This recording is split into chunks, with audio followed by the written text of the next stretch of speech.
नमस्कार स्टूडेंट, स्वागत है सभी का रवीन एकेडमी में।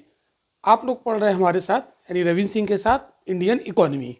इंडियन इकोनॉमी में आज हमारा 15वां लेक्चर है जिसमें हम लोग पढ़ेंगे आरबीआई। बेहद इंपॉर्टेंट लेक्चर होगा। तो जिन स्टूडेंट्स ने अभी तक जो हमारे 14 लेक्चर इंडियन इकोनॉमी पर हो चुके हैं, वो यदि आपने नहीं देखे हैं तो रवीन एकेडमी के एप्लीकेशन पर आप जाइए, प्ले स्टोर से उसको डाउनलोड कर लीजिए और वहाँ पर ये सारे क्लासेस आपको सीक्वेंस में मिल जाएंगे। उनको देख लीजिए, तभी आपको ये आज वाला लेक्चर समझ में आएगा।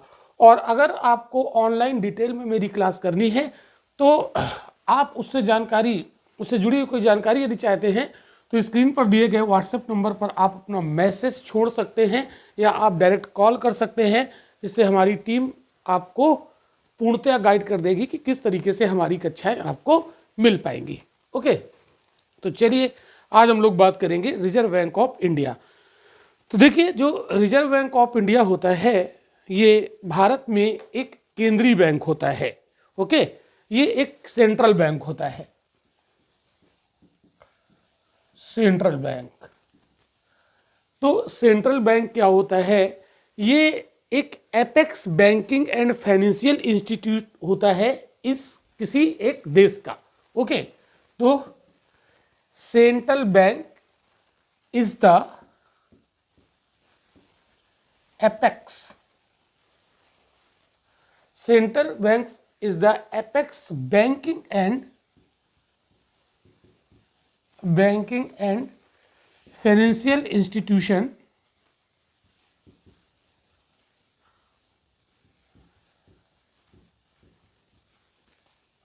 Of a country. ठीक है, या इन द कंट्री।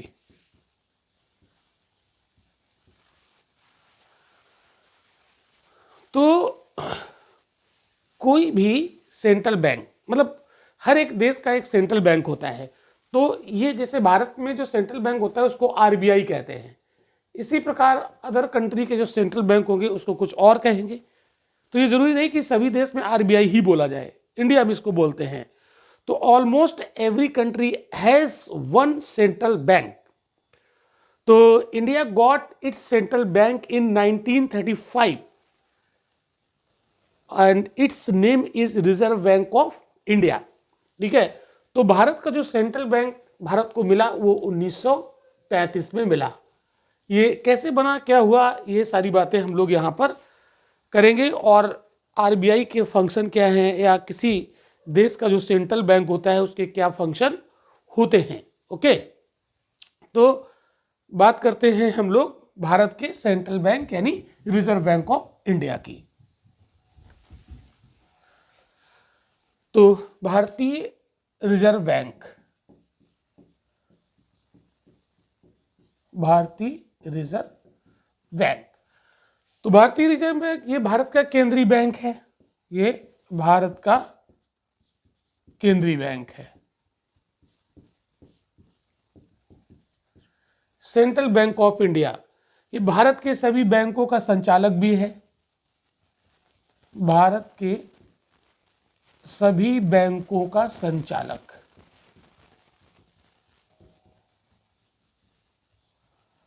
और ये भारत की अर्थव्यवस्था का नियंत्रक है। भारत की अर्थव्यवस्था का नियंत्रक।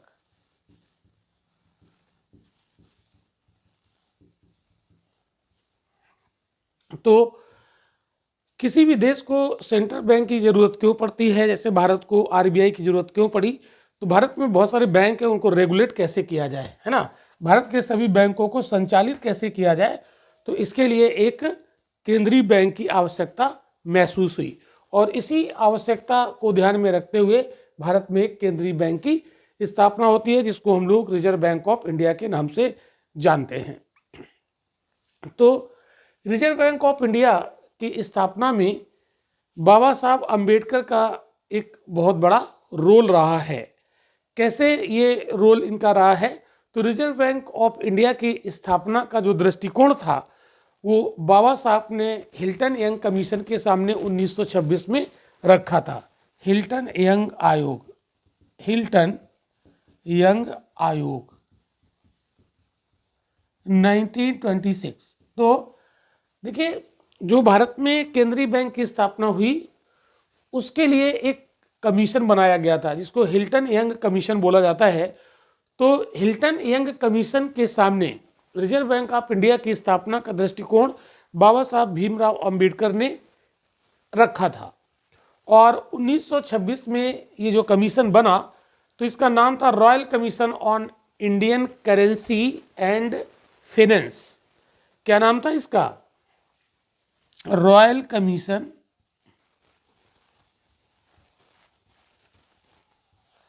मतलब ये जो हिल्टन यंग आयोग है इसका नाम था royal commission on Indian currency, on Indian currency and finance.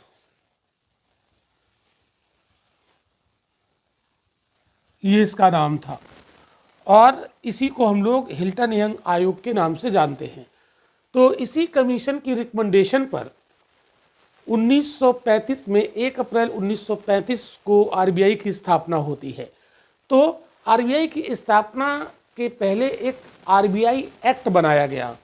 तो अगर आपसे क्वेश्चन पूछा जाए कि आरबीआई की स्थापना किस आयोग के रिकमेंडेशन पर होती है तो उस आयोग का नाम था हिल्टन यंग आयोग 1926 का, और शुरू में इसका नाम था royal commission on Indian currency and finance.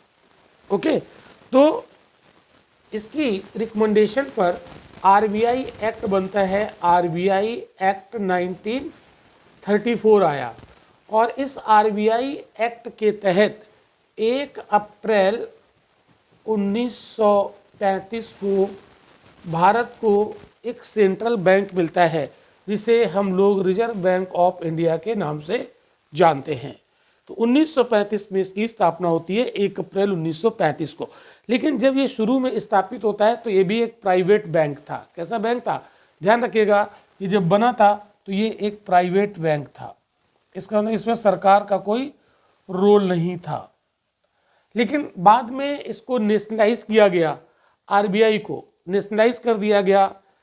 तो प्रारंभ में आरबीआई एक निजी बैंक था, किंतु 1 जनवरी 1949 को ये भारत सरकार का उपक्रम बन जाता है। ये कब? 1 जनवरी 1949 को इसको राष्ट्रीयकृत कर दिया जाता है। इसका राष्ट्रीयकरण कर दिया जाता है, इसको नेशनलाइज कर दिया जाता है। तो ये क्वेश्चन पूछा गया है, यूपी पीसीएस में ये क्वेश्चन आया था, आरबीआई का राष्ट्रीयकरण कब किया गया? तो आरबीआई का राष्ट्रीयकरण 1 जनवरी 1949 को किया गया। राष्ट्रीयकरण का मतलब क्या हुआ? ये भारत सरकार का एक उपक्रम बन जाता है, यानी अब ये भारत सरकार के अंडर में हो जाता है। और स्थापना कब होती है? 1 अप्रैल 1935 को। किस अधिनियम के तहत? आरबीआई एक्ट 1934 के तहत। और किस कमीशन की रिकमेंडेशन पर? हिल्टन यंग आयोग की रिकमेंडेशन पर इसकी स्थापना होती है। और अब आरबीआई का जो प्रशासन है वो कैसे हैंडल होता है, इसका पूरा मैनेजमेंट कैसे होता है, वो चीज़ें अभी हम लोग देखेंगे। इतनी बातें आपको समझ में आई? ये फैक्चुअल है अभी। ओके, ये फैक्चुअल है। और इसमें जो इसका निदेशक मंडल है उसकी भी हम बात करेंगे। तो पूरे भारत में आरबीआई के कुल 29 क्षेत्रीय कार्यालय हैं। कितने हैं? पूरे भारत में आरबीआई के रीजनल ऑफिसेस कितने हैं? 29 क्षेत्रीय कार्यालय। क्षेत्रीय कार्यालय कितने हैं? 29 पूरे इंडिया में। और ज़्यादातर ये राज्यों की राजधानियों में स्थित हैं। अब हम लोग इसके निदेशक मंडल की बात करें, ठीक है।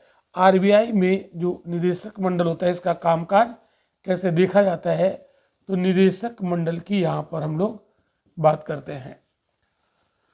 तो रिजर्व बैंक ऑफ इंडिया का कामकाज केंद्रीय निदेशक बोर्ड के द्वारा शासित किया जाता है। तो ये जो केंद्रीय निदेशक बोर्ड है इसकी नियुक्ति भारत सरकार द्वारा आरबीआई एक्ट 1934 के तहत की जाती है। तो केंद्रीय निदेशक बोर्ड, केंद्रीय निदेशक बोर्ड, ये केंद्रीय निदेशक बोर्ड होता है इसकी नियुक्ति आरबीआई एक्ट 1934 के प्रावधानों के तहत भारत सरकार के द्वारा की जाती है। ठीक है, निदेशक बोर्ड की जो नियुक्ति है कि नियुक्ति आरबीआई एक्ट 1934 के तहत भारत सरकार के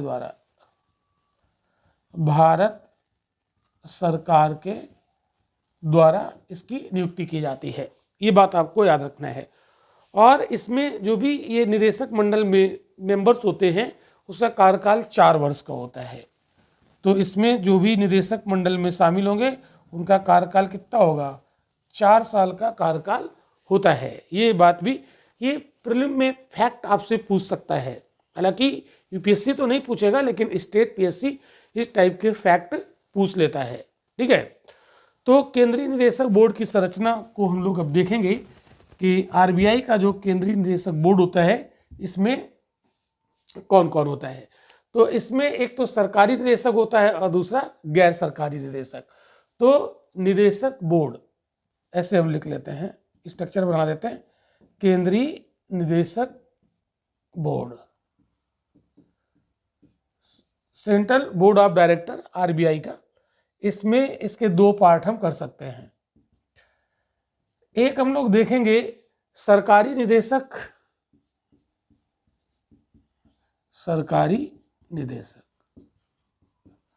और दूसरा गैर सरकारी निदेशक।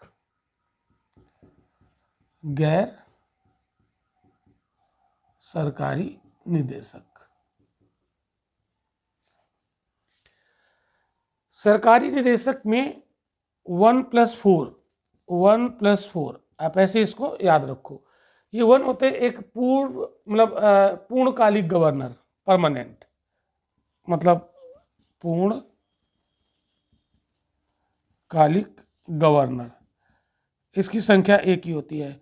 और इसमें 4 जो होते हैं उप गवर्नर, डिप्टी गवर्नर, 4 क्या हो सकते हैं, उप गवर्नर। तो इसको बोलते हैं सरकारी निदेशक। और जो गैर सरकारी निदेशक होते हैं इसमें कौन कौन होता है, तो गैर सरकारी निदेशक में यहाँ पर आपको 15 लोग दिखेंगे। कितने दिखेंगे, 15। इसमें 15 में कौन कौन होंगे, सरकार द्वारा नॉमिनेट होंगे कुछ, यानी सरकार द्वारा नामित, है ना, सरकार द्वारा नामित। और अन्य 4 निदेशक, अन्य 4 निदेशक। तो ये सरकार द्वारा नॉमिनेट हो गए। विभिन्न क्षेत्रों से 10 निदेशक लिए जाएंगे।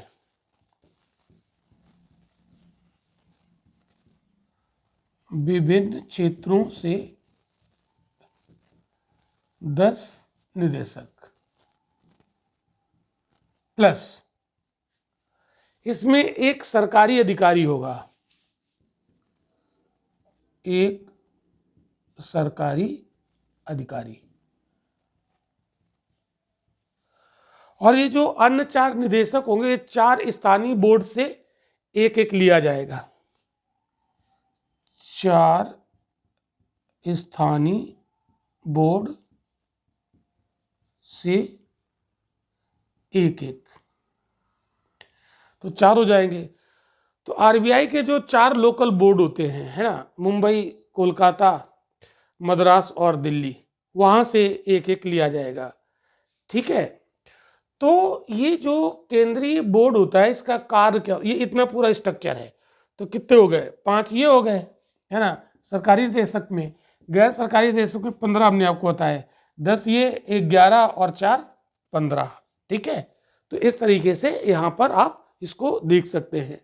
अब इस केंद्रीय निदेशक बोर्ड का काम क्या होता है, आरबीआई में ये क्या करते हैं, पूरा मैनेज करते हैं, पूरा इसका व्यवस्था चलाते हैं। ठीक है, तो केंद्रीय बोर्ड का कार्य क्या होता है, बैंक के क्रियाकलापों की देखरेख और उसका निर्देशन करना।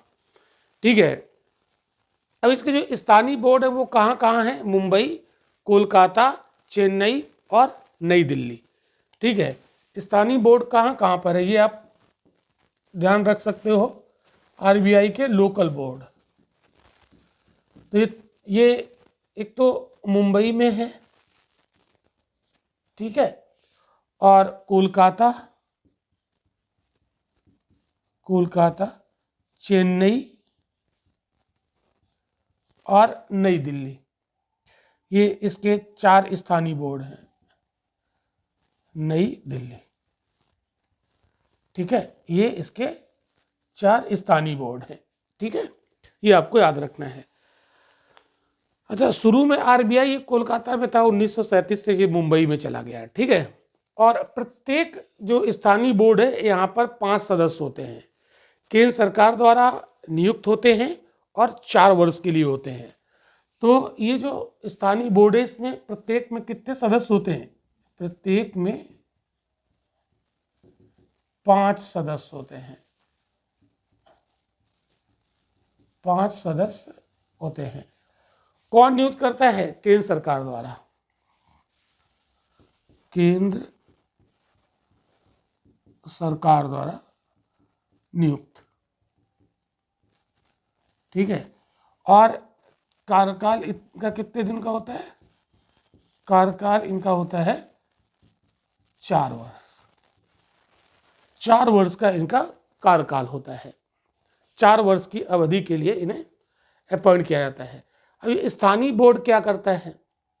तो स्थानीय मामलों पर केंद्रीय बोर्ड को सलाह देता है, एडवाइस देता है, ठीक है।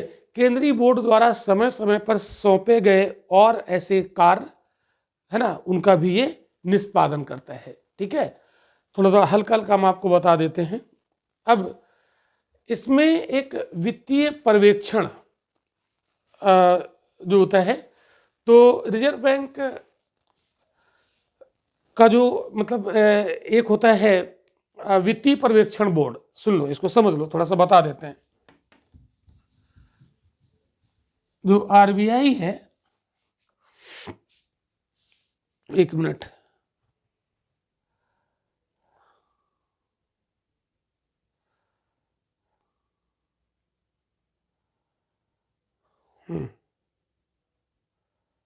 वन मिनट,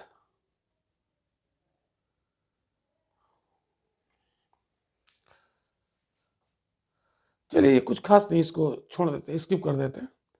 अब लोग आते हैं आरबीआई के कार्य देखते हैं क्या है, ठीक है। तो इसके फंक्शन देखते हैं, आरबीआई के फंक्शन पर आते हैं।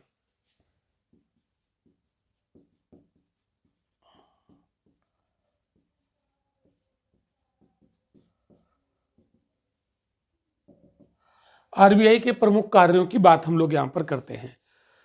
तो सबसे पहले हम लोग बात करते हैं, इसका जो कार्य है मौद्रिक प्राधिकारी के रूप में ये काम करता है। मॉनेटरी जो सिस्टम है, मतलब उसको ये देखता है, मौद्रिक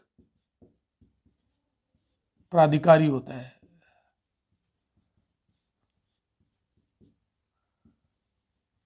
ठीक।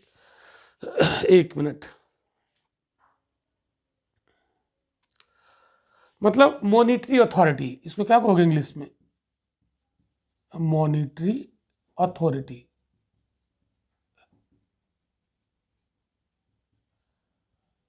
मॉनिटरी अथॉरिटी के रूप में काम करता है, ठीक है। तो ये मॉनिटरी पॉलिसी को बनाता है, फार्मुलेट करता है, उसका इम्प्लीमेंटेशन करता है और उसको मॉनिटर भी करता है। तो यहाँ पर आप लिख सकते हैं मौद्रिक प्राधिकारी, आरबीआई एक मौद्रिक प्राधिकारी के रूप में काम करता है, मॉनिटरी अथॉरिटी के रूप में काम करता है। तो मॉनिटरी अथॉरिटी के रूप में ये करता क्या है? तो ये मॉनिटरी पॉलिसी यानी जो मौद्रिक नीति होती है उसको ये बनाता है, उसको फॉर्मुलेट करता है, उसको इम्प्लीमेंटेशन उसका करता है और उसको मॉनिटर भी करता है, तीनों काम करता है। तो फॉर्मुलेट एंड इम्प्लीमेंट, है ना, and monitor the monetary policy. तो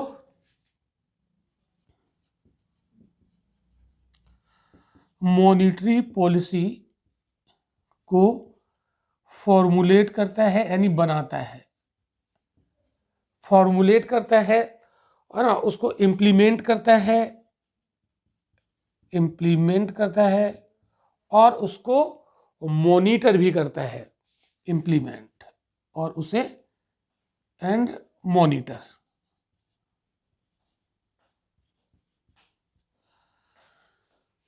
तो ये मॉनिटरी पॉलिसी है क्या, है ना, इसको भी देखना पड़ेगा, ये मॉनिटरी पॉलिसी है क्या। तो मॉनिटरी पॉलिसी हम लोग आगे पढ़ेंगे, ठीक है, अगले लेक्चर में हम लोग मॉनिटरी पॉलिसी ही समझेंगे। तो अभी आप इतना मान लो कि मॉनिटरी पॉलिसी का ये निर्माण करता है, उसे लागू करता है और उसको मॉनिटर भी करता है कि ये कैसे किस तरीके से काम कर रही है। यानी मौद्रिक नीति को तैयार करना, उसका कार्यान्वयन करना, मतलब कार्यान्वयन कराना यानी इम्प्लीमेंटेशन कराना और उस पर मॉनिटर यानी उसकी निगरानी रखना, ये इसका काम है, ठीक है। तो इस मॉनिटरी पॉलिसी का उद्देश्य क्या है, ठीक है, इसका उद्देश्य क्या है इस मॉनिटरी पॉलिसी का। तो इसका उद्देश्य होता है मूल्य स्थिरता बनाए रखना, प्राइस स्टेबिलिटी, मूल्य स्थिरता बनाए रखना, ये इसका पर्पस है, ठीक है। तो मूल्य स्थिरता को बनाए रखना ये क्या होता है अभी हम लोग समझेंगे, ठीक है। और उत्पादक क्षेत्रों को पर्याप्त ऋण उपलब्धता को सुनिश्चित करना, उत्पादक क्षेत्रों को जो प्रोड्यूसर्स हैं, उत्पादक क्षेत्रों को पर्याप्त ऋण उपलब्धता, क्षेत्रों को पर्याप्त ऋण उपलब्धता सुनिश्चित करना, सुनिश्चित करना, ठीक है। तो ये मॉनिटरी पॉलिसी का उद्देश्य है, क्लियर। तो मॉनिटरी पॉलिसी भारत में कौन बनाता है, भारत का जो केंद्रीय बैंक है, और वो केंद्रीय बैंक कौन है, आरबीआई। तो आरबीआई मौद्रिक नीति बनाता है। अब मौद्रिक नीति का उद्देश्य क्या है, मूल्य स्थिरता यानी कीमत स्थिरता को बनाए रखना। जैसे मतलब ऐसा नहीं कि वस्तुओं की कीमत एकदम से बहुत ज़्यादा बढ़ गई या एकदम से बहुत ज़्यादा गिर गई, ऐसा नहीं, उसमें एक स्टेबिलिटी बना के रखना जिससे कि देश की अर्थव्यवस्था सही से चलती रहे, ना बहुत ज़्यादा महंगाई और ना बहुत ज़्यादा मतलब बहुत ज़्यादा महंगाई भी ना हो और बहुत कम भी ना हो, जिससे कि अर्थव्यवस्था सही से चलती रहे, यानी रिसेशन ना आ जाए, है ना, या बहुत ज़्यादा कीमतें ना बढ़ जाएं, ये मूल्य स्थिरता को बनाए रखना, ये इसका उद्देश्य है। और देखो वित्तीय प्रणाली का ये विनियामक और पर्यवेक्षक है, अगला फंक्शन, ये तो एक हो गया, है ना, इसको आप नोट कर लीजिएगा, स्क्रीनशॉट ले लीजिएगा। दूसरा फंक्शन वित्तीय प्रणाली का विनियामक और पर्यवेक्षक,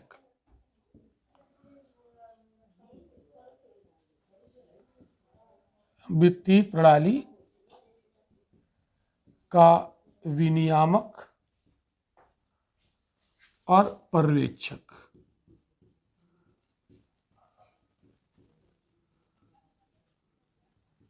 मतलब जो फाइनेंशियल सिस्टम है उसको रेगुलेट करना और उसका सुपरविजन करना, ठीक है, ये इसका ये भी काम है, ठीक है। तो बैंकिंग परिचालन के लिए विस्तृत मानदंड निर्धारित करना, यानी जो बैंकिंग सिस्टम है उसको कैसे चलाया जाए उसके लिए बड़े पैमाने पर पैरामीटर्स डिसाइड करना, जिसके अंतर्गत देश की बैंकिंग और वित्तीय प्रणाली काम करती है, ठीक है।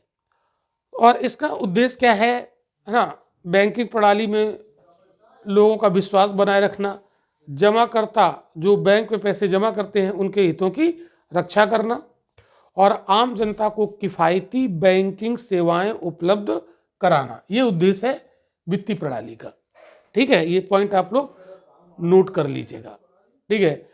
फिर विदेशी मुद्रा प्रबंधक के रूप में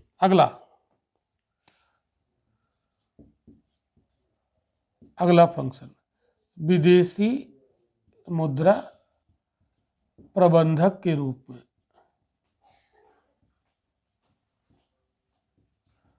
ये भी इसका फंक्शन है, विदेशी मुद्रा प्रबंधक के रूप में, यानी विदेशी व्यापार और भुगतान को सुविधाजनक बनाना, ठीक है। तो यहाँ पर देखो, विदेशी मुद्रा प्रबंधक के रूप में विदेशी मुद्रा प्रबंधन अधिनियम 1999 का प्रबंध करता है ये, है ना।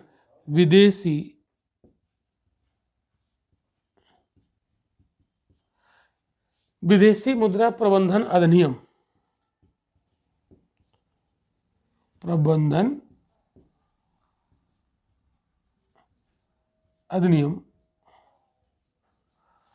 1999 का प्रबंध करता है,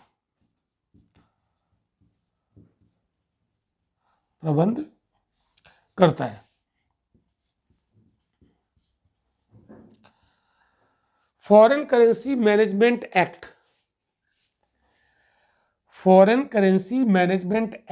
1999 का ये प्रबंधन करता है, उसको ये मैनेज करता है। ये क्या मतलब है अभी हम आपको समझा रहे हैं, ठीक है।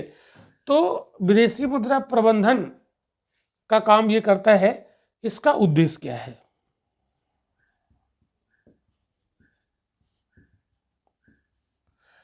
इसका उद्देश्य है विदेशी व्यापार और भुगतान को सुविधाजनक बनाना।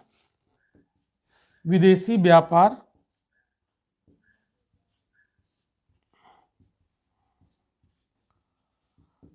और भुगतान को सुविधाजनक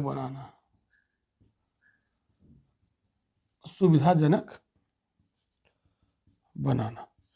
अब जैसे मान लो कि भारत में कितना फॉरेक्स होना चाहिए, कितना फॉरेन रिजर्व होना चाहिए, जिससे कि हमें विदेशी व्यापार करने में कोई दिक्कत ना आए। जैसे विदेशी व्यापार हमें करना है तो लेन देन तो हमें विदेशी मुद्रा में करना होगा ना, डॉलर में करना होगा, ठीक है। भुगतान तो हमें डॉलर में करना होगा ना। तो इसलिए कितनी फॉरेक्स होना चाहिए भारत के पास, इसको ये मैनेज करता है, ठीक है। और भारत में विदेशी मुद्रा बाजार का क्रमिक विकास करना, है ना, विदेशी मुद्रा बाजार का क्रमिक विकास करना और उसे बनाए रखना। कितना फॉरेक्स होना चाहिए, ठीक है, उसको बनाए रखना। दूसरा, जैसे भारत में डॉलर की कीमत बढ़ जाए, बहुत ज़्यादा बढ़ने लगे, या रुपए की कीमत बहुत ज़्यादा बढ़ने लगे, तो उसको ये मैनेज करे, है ना, कि बहुत ज़्यादा डॉलर भी नहीं बढ़ना चाहिए और बहुत ज़्यादा रुपया भी नहीं बढ़ना चाहिए, ठीक है। वो दोनों में अगर एक सीमा से ज़्यादा बढ़ जाएगा तो वो फिर दिक्कत करेगा। तो ये जो करेंसी है, इसकी कीमत बहुत ज़्यादा ना बढ़ पाए और बहुत नीचे ना गिर पाए, इसको भी ये मैनेज करता है, ठीक है।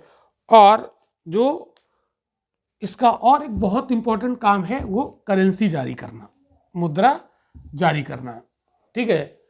तो मुद्रा जारीकर्ता के रूप में ये काम करता है, मुद्रा जारीकर्ता।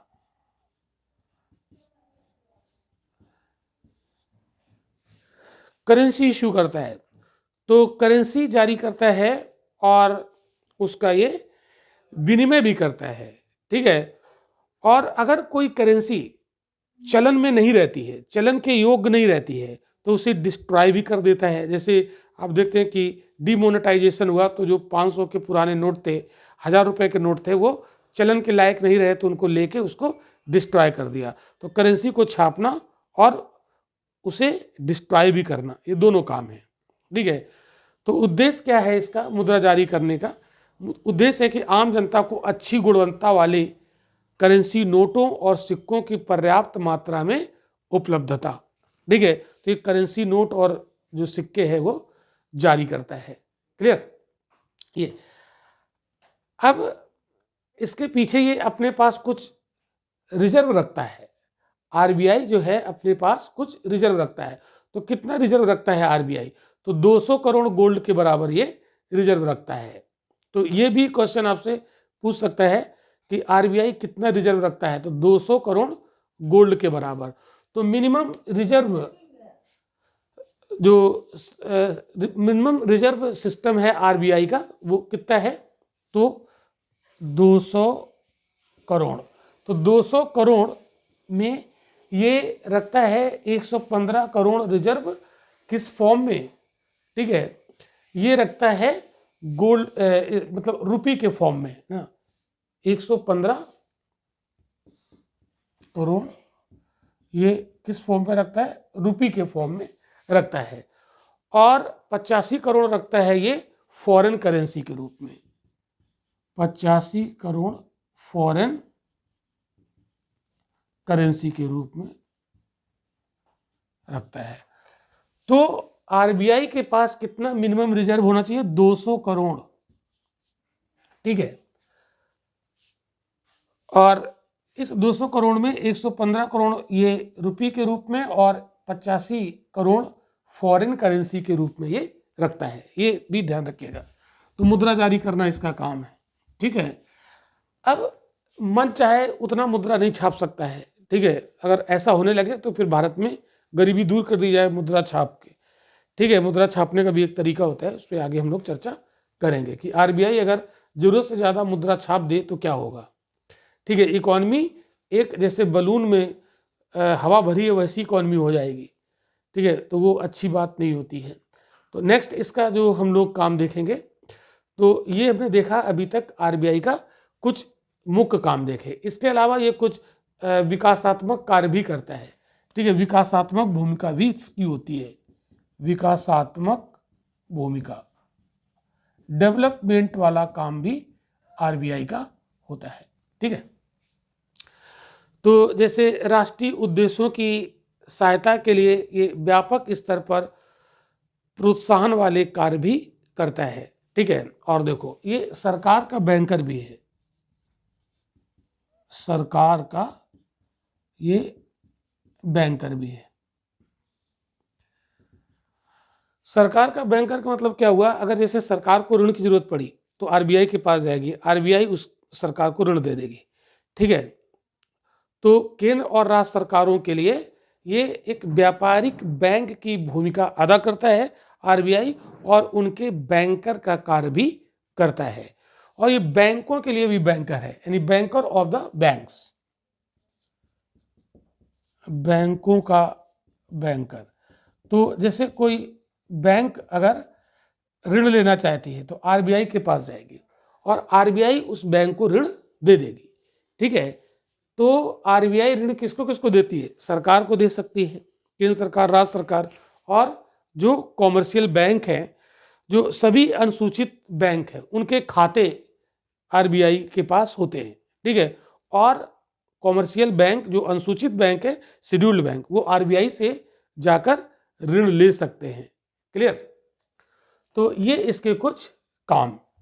अब इसमें हम लोग एक दो और देखते हैं चीज़ें जो काफ़ी इंपॉर्टेंट हो सकती है। जैसे बैंक बोर्ड ब्यूरो, ये क्या है? ठीक है, बैंक बोर्ड ब्यूरो, इसमें 2021 में आईएएस में प्रीलिम में क्वेश्चन पूछा गया था। बैंक बोर्ड ब्यूरो, इसको हम लोग बोलते हैं triple B, bank board bureau. ये ठीक है, ये भारत सरकार का एक स्वायत्त निकाय है, ऑटोनोमस बॉडी है इंडियन गवर्नमेंट की। ये भारत सरकार का स्वायत्त निकाय, स्वायत्त निकाय।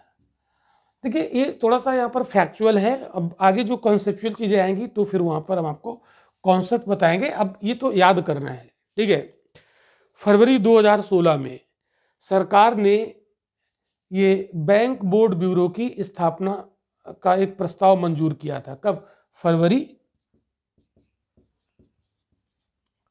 फरवरी 2016 में सरकार ने ट्रिपल बी की स्थापना के प्रस्ताव को मंजूरी दी थी। सरकार ने ट्रिपल बी के स्थापना के प्रस्ताव को मंजूरी दी, प्रस्ताव को मंजूरी दी। ठीक है, और अप्रैल 2016 से इसने कार्य करना शुरू किया। अप्रैल 2016 से कार्य करना शुरू किया।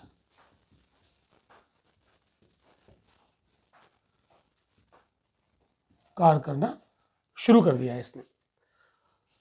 इसका कार्यालय मुंबई में है, आरबीआई के केंद्रीय कार्यालय में ही स्थित है इसका कार्यालय। तो इसका कार्यालय, इसका ऑफिस कहाँ है? मुंबई में।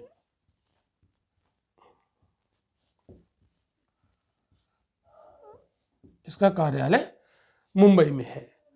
और ये जो ट्रिपल बी है, बैंक बोर्ड ब्यूरो, इसकी स्थापना सरकार की इंद्रधनुष योजना का हिस्सा, मतलब ये जो ट्रिपल बी है ये सरकार की इंद्रधनुष योजना का हिस्सा है। यहां पर आप लिख सकते हैं ट्रिपल बी सरकार की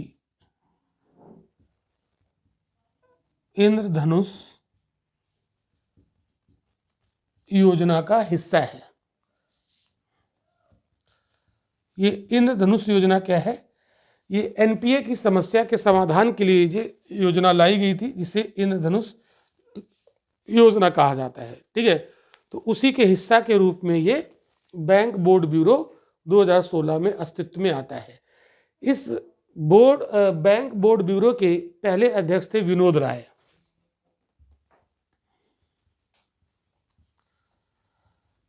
प्रथम अध्यक्ष विनोद राय। विनोद राय इसके प्रथम अध्यक्ष थे। और एक क्वेश्चन पूछा गया था यूपीएससी में, 2019 में क्वेश्चन आया था। क्वेश्चन था, ध्यान से सुनना, सार्वजनिक क्षेत्रक बैंकों के अध्यक्षों का चयन कौन करता है? यहां पर क्वेश्चन था, लिख देता हूं, सार्वजनिक क्षेत्रक बैंकों के अध्यक्षों की नियुक्ति कौन करता है? और इसमें ऑप्शन था बैंक बोर्ड ब्यूरो, यही बैंक बोर्ड ब्यूरो। दूसरा ऑप्शन था भारतीय रिजर्व बैंक, आरबीआई। तीसरा ऑप्शन था केंद्रीय वित्त मंत्रालय।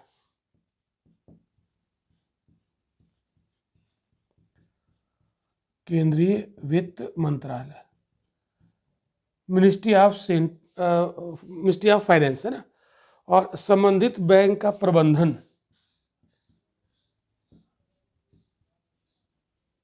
संबंधित बैंक का प्रबंधन।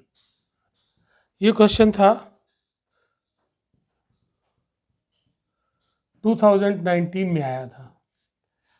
ठीक है, ये क्वेश्चन आप लोग देखिए। तो अभी हम लोग bank board bureau triple B का, इसमें ऑप्शन है बैंक बोर्ड ब्यूरो।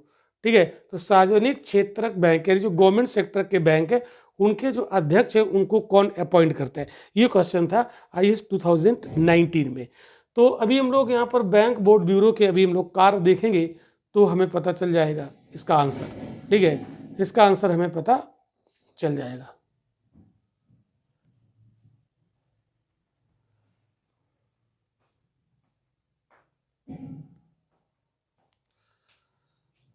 ओके,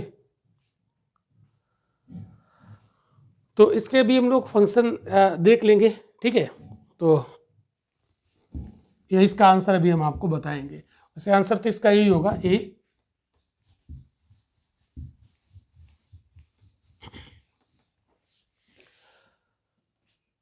तो यहाँ पर एक चीज मैं आपको और बताना चाह रहा हूं,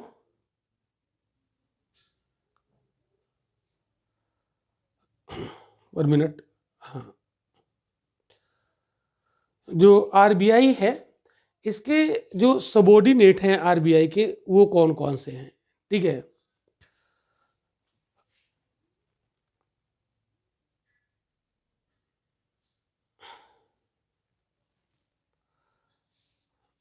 ये देख लो जरा, एक दो यहां से देख लेते हैं।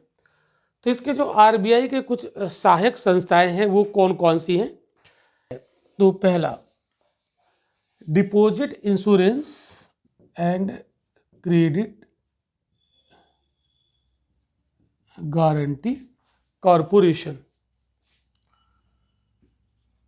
एक तो ये हो गया, इसको याद रखिएगा। दूसरा, reserve bank information technology and private limited. ठीक है, तीसरा, और है एक इसमें भारतीय रिजर्व बैंक, भारतीय रिजर्व बैंक नोट मुद्रण प्राइवेट लिमिटेड, नोट मुद्रण